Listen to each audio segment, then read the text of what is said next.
The Giza Plateau represents the intersection of mass, volume, and time. Constructing the Great Pyramid required managing civil engineering and logistics constraints that pushed Old Kingdom technology to its absolute physical limit. This diagram shows the raw volumetric data. To reach its apex of 481 feet, the structure required the quarrying, transport, and precise placement of approximately 2.3 million individual stone blocks. The mass of these materials varies significantly. The standard limestone core blocks average 2.5 tons each, while the massive granite beams reinforcing the internal chambers weigh up to 80 tons. The defining constraint of the project is time. Historical records dictate a 20-year construction window. To meet that deadline, the workforce had to successfully set one block into its final position every 5 minutes, day and night. Traditional historical explanations often rely on brute force labor dragging stones up massive external ramps.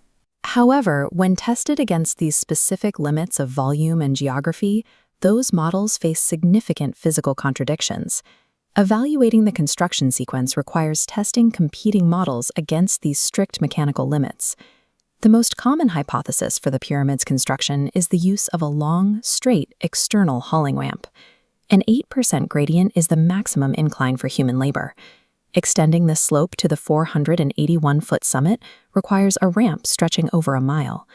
The total material mass needed equals or exceeds the volume of the Great Pyramid itself. Deploying a mile-long ramp on the Giza Plateau also collides with the local terrain. A southern ramp would have paved over the nobility cemeteries, while the other faces end in steep geographic drop-offs. The straight ramp model requires an engineering and material feat greater than the pyramid it was built to construct. This diagram shows a second major hypothesis, an external spiral ramp.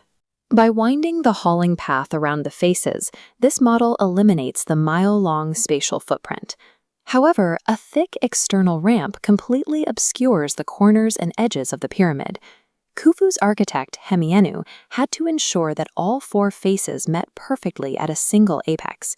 To maintain the precise 51-degree slope, the builders required clear, continuous sightlines of the corners. There is also a logistical bottleneck. The narrow width of a spiraling ramp limits two-way traffic, making it difficult to haul new blocks up at the required pace. The spiral ramp model creates a conflict between the necessary geometric precision of the faces and the required speed of logistics. A third hypothesis focuses on the mastery of water, utilizing the newly discovered Aramat Nile branch for hydraulic transport. Massive stone blocks were floated down the Nile on wooden barges. Utilizing natural water buoyancy bypassed the friction of dragging heavy weight across desert sands. This ancient logbook by Inspector Merer provides primary text evidence validating this horizontal buoyancy logistics chain, detailing the direct delivery of limestone to Giza. Some researchers have proposed extending this idea into a closed hydraulic shaft system meant to lift blocks vertically inside the pyramid using water locks. However, there is no archaeological evidence for pressurized hydraulic mechanics in Old Kingdom Egypt. The civilization lacked the necessary materials to pump and seal water at the extreme vertical pressures required to lift 60-ton beams. Horizontal water transport efficiently solved the delivery of materials. Elevating those blocks 481 feet into the air required a different mechanical system. This rendering depicts architect Jean-Pierre Houdin's hypothesis, an internal ramp. In Phase 1, a manageable external straight ramp builds the bottom 30%. In Phase 2, an internal spiraling tunnel locked at a 7% gradient is built directly into the core masonry. This system relies on material efficiency. The initial external ramp is dismantled, and its limestone blocks are recycled to construct the upper layers of the pyramid. By keeping the hauling paths internal, the exterior faces of the pyramid remain totally bare. The architects can maintain perfect alignment without obstruction. This hybrid model addresses the volumetric and logistical constraints. It requires no excess material, hides its own evidence, and protects the pyramid's geometry. Houdin's model presents a specific physical challenge.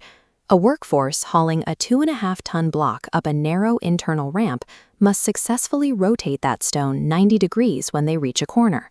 This photograph shows the architectural solution. The corners of the pyramid were left temporarily open during construction, creating deep operating notches. These open notches provided the physical clearance necessary for a crew to deploy wooden pivoting cranes to lift and turn the blocks for the next leg of the ramp. The ancient Egyptians were already undisputed masters of the shaduf, a lever and pivot system used to raise water from the Nile. By increasing the scale of the timbers and the mass of the counterweights, the same mechanical principle allowed workers to pivot 2.5-ton blocks within the corner notches.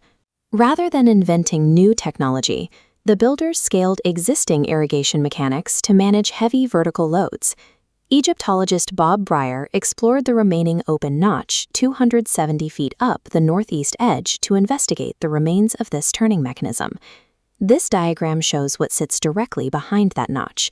An L-shaped room connects the exterior corner cavity precisely to the trajectory of the proposed internal masonry corridor. The shape of the dried mortar indicates the L-shaped room was walled up from the inside out.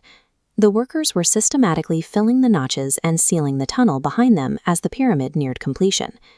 The definitive data set confirming this geometry comes from a 1986 microgravimetric survey conducted by a French engineering team to measure the pyramid's internal density.